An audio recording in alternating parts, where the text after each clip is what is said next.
कि हो सकता है इस महाकुंभ में हम सभी शिक्षा मित्रों को भी अपने कष्टों से निजात मिले और हम लोगों को भी महाकुंभ में के इस अवसर पर अच्छे आशीर्वाद का माननीय मुख्यमंत्री जी का आशीर्वाद मिले। इन्हीं कामनाओं के साथ चूंकि हम लोग प्रयास कर रहे हैं, अभी कह नहीं सकते, लेकिन उम्मीद जरूर हमको है। उम्मीद इसलिए है कि माननीय मुख्यमंत्री जी संत हृदय हैं और उन्होंने कहा था कि हम निर्णय लेंगे और निर्णय लेना शुरू कर दिया है। हमने पहले भी कहा था कि कई स्टेप में निर्णय होंगे, तो पहला स्टेप हो गया है, दूसरा स्टेप भी जल्दी ही आए। इसी कामना के साथ हम पुनः अपने माननीय मंत्री जी, माननीय एमएलसी महोदय और माननीय मुख्यमंत्री जी का धन्यवाद देते हैं। जितने भी उत्कर्ष जी, देखिए हम काम कर रहे हैं, हमको पूरी उम्मीद है, हम तो चाह रहे हैं कि हमारा कल काम हो जाए, लेकिन निर्णय सरकार को लेना है। जब सरकार का निर्णय आएगा, शासनादेश हमारे आपके हाथ में होगा, हमारी आपकी सैलरी जो बढ़ेगी जब वो हमारे खाते में होगी तो जरूर हमको सबको विश्वास होगा। और भरोसा रखिए, उम्मीद रखिए कि संगठन उत्तर प्रदेश प्राथमिक शिक्षा मित्र संघ किसी एक व्यक्ति का नहीं है, किसी एक व्यक्ति के सहारे नहीं चलता है। इस संगठन के सभी पदाधिकारी अपने अपने स्तर से काम कर रहे हैं, जिसकी जितनी क्षमता है। देखिए इसमें कोई बाउंडेशन नहीं है, चाहे हमारे प्रदेश के पदाधिकारी हों, चाहे हमारे जिलाध्यक्ष साथी हों, चाहे हमारे ब्लॉक अध्यक्ष हों और चाहे हमारे आम शिक्षा में साथी हों।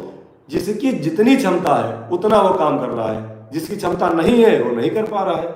इसमें कोई दिक्कत की बात नहीं है, कोई परेशानी की बात नहीं है। सारे लोग अपने सामर्थ्य के अनुसार, अपनी क्षमता के अनुसार लगे हैं। कोई साथी काम करना चाहता है तो उसके पास समय नहीं है, कोई साथी काम करना चाहता है तो आने जाने की व्यवस्था नहीं है, किसी साथी के पास है व्यवस्था तो वो काम कर रहा है, इसमें कोई दिक्कत नहीं है। सारे लोग एक साथ हैं, एक जगह हैं। सभी शिक्षा में साथियों से एक निवेदन हमारा जरूर है कि अब कहीं कटिए बटिए नहीं। अब अगर आप दूसरे संगठन, दूसरी टीमों में गए तो अब विनाश निश्चित है, क्योंकि यह अंतिम अवसर है। कहते हैं ईश्वर एक बार ही मौका देता है। एक बार मौका दिया था तब टेट नॉन टेट में बट गए थे कि टीटी देंगे, टीटी नहीं देंगे। उसका परिणाम क्या हुआ? आज भी हम लोग झेल रहे हैं, आज भी रो रहे हैं, घुट घुट के मर रहे हैं। तो अब ऐसा कोई कृत्य, देखिए नेता को जब तक आप समर्थन नहीं देंगे, आपका कमेंट आ रहा था मैं इसलिए बोल दिया कि जब तक आप किसी नेता को आप समर्थन नहीं देंगे, चाहे वो गलत हो चाहे सही हो, तब तक कोई नेता नहीं बन सकता। यह विचार आपको करना है कि कौन आपके लिए सही लड़ाई लड़ रहा है, कौन गलत लड़ाई लड़ रहा है। अगर अब भी आपकी आंखें न खुली तो फिर कौन आपकी आंखें खोलेगा? जो अन्य टीम, अन्य संगठन में केवल अपनी राजनीति को चमकाने के लिए आपका दोहन करते हैं, हर तरह से कार्यक्रम कहीं है, कार्यक्रम कहीं लगा रहे हैं, पैसा कहाँ ले रहे हैं, किसके नाम पर, ऐसे लोगों से बच के रहिए। उत्तर प्रदेश प्राथमिक शिक्षा मित्र संघ ना तो कोई धनउगाही करता है, ना तो कोई गलत कार्यक्रम देता है। आपने इस संगठन के बैनर तले जितने भी कार्यक्रम किए सब सुखद परिणाम वाले कार्यक्रम किए और सब सुरक्षित कार्यक्रम रहे। प्रतिनिधियों को भले ही दिक्कत हुई, परेशानी हुई, लेकिन आम शिक्षा मित्र हमारा भाई बहन सुरक्षित घर से आया है और सुरक्षित घर गया है। इसकी जिम्मेदारी हमारे सभी पदाधिकारियों की रही है। इसलिए अब आप लोग बटिए नहीं, एक जगह रहिए।